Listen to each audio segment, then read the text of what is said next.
Hi అండి. మనమైతే ఇప్పుడు వేరుశనగ పప్పుల పాకం పట్టబోతున్నాం. ఇప్పుడు పట్టింది కాదులెండి. ఇదైతే దాదాపుగా ఒక 5, 6 నెలల క్రితం మాట. పట్టిన పాకాన్ని టెలిగ్రామ్ యాప్‌లో పోస్ట్ చేసుంది. అది ఈరోజు దాన్ని తీసి ఈ మాటలు చెప్తున్నాను. అదే కొంచెం ఇప్పుడు చేసిందయితే ఆ బాగ్నర్ గిన్నెలోనే నేను దుంపల కూర వండిన గిన్నెలోనే వండుండేదాన్ని. అయితే ఈ వేరుశనగ పప్పులు రెండో వాయి కూడా వేపి వాటిని జాగ్రత్తగా, జాగ్రత్త అంటే చాలా జాగ్రత్తగా మాడకుండా వేపుకోవడం మీ అందరికి తెలిసిందే కదలేండి. నేను వీటికి అంతసేపు జాగ్రత్త చెప్పేదేముందనుకోండి. ఎంతైనా ఇంత కూడా మాడకుండా ఉంటే చేదు రాకుండా ఉంటుందని అంతే నా ఉద్దేశం. వాటిని ఒక బేషన్‌లో పోసుకోవటం, దాని మీద ఒక క్లాత్ వేసేయడం ఇక అంతే. ఎందుకంటే అది అప్పుడు బాగా బరబరలాడుతా వస్తది. నెక్స్ట్ పాకం కాచుకోవటం.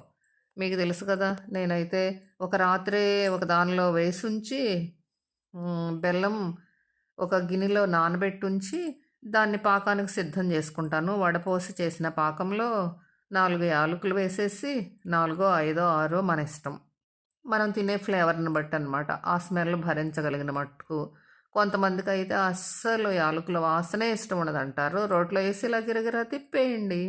అవుతది పొడి. చక్కగా నీట్‌గా అవుతది. ధనాధనమని దంచితే రోలు పగిలిపోయిద్ది. అంతకు మించి ఏముండదు. ఓకేనా? అయితే మెల్లగా నూరేసుకుంటే బావుంటదనమాట. తర్వాత అవన్నీ తీసేసి ఆ తోళ్ళు కూడా వేయకుండా, తోళ్ళు తర్వాత టీలో వేసుకుంటారో, డస్ట్‌బిన్‌లో వేసుకుంటారో అది మీ ఇష్టం. అది తర్వాత విషయం అనుకోండి. ఇంకా ఈ పాకం బాగా రానిచ్చి ఉడకాలండి.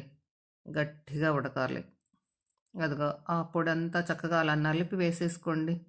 చక్కగా బావుంటది. ఇంకా నెక్స్ట్ ఏం చేయమంటే ఈ పాకం అయిపోయేదాకా బాగా తిప్పి అదిగోండి దులుపుతున్నానుగా మరి. ఆహ్, ఇప్పుడు తిప్పుడు మొదలుపెట్టా. చూడండి. అలా పాకం బాగా కరిగిన తర్వాత ఒక హారతిపళ్ళెం తీసుకొని కొంచెం నెయ్యి రాసేసుకోండి. తర్వాత అలాగే మొత్తం ప్లేట్ అంతా అయ్యేలాగా చేసుకొని మన ఇష్టం అనమాట. ఆ నెయ్యి వేసుకునే విధానంగా కూడా ఒక అర స్పూన్ వేసుకుంటే చక్కగా సరిపోయిద్ది.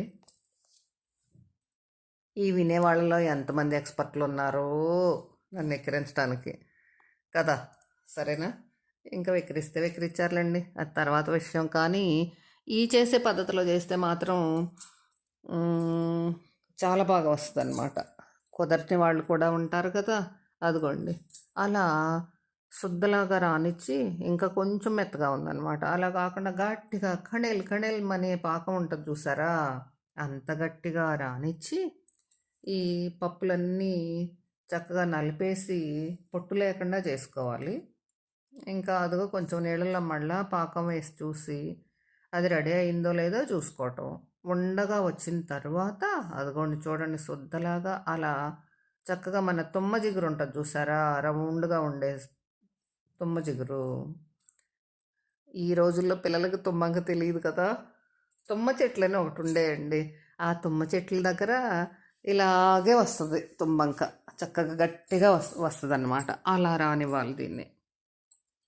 రానిచ్చిన తర్వాత ఈ పప్పులన్నీ దానిలో పోసేసి పాకంలో ఇంకా ఇప్పుడు చూడండి. ఇప్పుడు తిప్పాలి. చాలామంది ఏం చేస్తారంటే పాకంలో పొయ్యగానే దాన్ని ధన్నమని ప్లేట్‌లో పోసేస్తారు. చాలామందని ఎందుకంటున్నానంటే మనం కూడా కోవకు చెందినోళ్ళమే లోగడ. ఒకటే అరసార్లు అలాగే చేసి ఏంటి అడుక్కెళ్ళిపోయింది పాకం. మొత్తంగా రాలేదు. ఆ ఉండలు చేసేవాళ్ళకైతే చాలా బాగా వస్తది. మనకు రాదేంటి అని అనుకునేవాళ్ళం. కానీ ఈ ప్రాసెస్ ఏంటంటే డెఫినెట్‌గా పాకంలో మీరు కాసేపు ఉడకనివ్వాల్సిందే.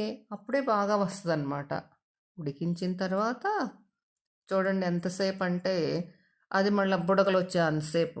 నేనైతే బెల్లము కొంచెం తక్కువే వేశానండి. పప్పులెక్కువున్నాయి, బెల్లం తక్కువుంది. కానీ టేస్ట్ అదరహో అంటదనమాట అలా ఉంటేనే. ఎక్కువ బెల్లమైనా వెగటొస్తది కదా! దీన్ని తీసేసి ఉడికేసిన తర్వాత ఇప్పుడు హారతి పళ్ళెంలో పోసేయడం. అదే లడ్డు కావాలి అనుకుంటే దానికి చల్లని నీళ్లు దగ్గర పెట్టుకుని, ఆ వేడి మీదే లడ్డు చుట్టాలి. లేకపోతే మనం ఏమీ చేయలేం.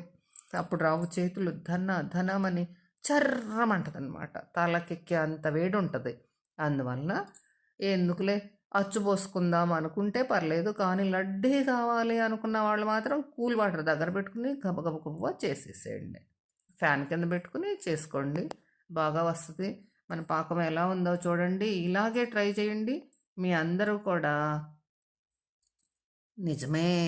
పావని చెప్పిన ప్రాసెస్ బావుంది అని అంటారు. ఈసారి పాకంలో ఎక్కువ సేపు ఉడకనిస్తే. అది. నేనైతేనేమో ఎక్కువ లడ్డూలు చేయలేదమ్మా. ఒకటో, రెండో చేసి అబ్బో! చేయగలుగుతుందని అవతల పడేసి, శుభ్రంగా పాకమే చేశాను. మీకు ఆ పప్పు చెక్క విధానం అదేమి అసలు ఇది పోస్ట్ చేద్దాం అనుకోకుండానే వదిలేశాను.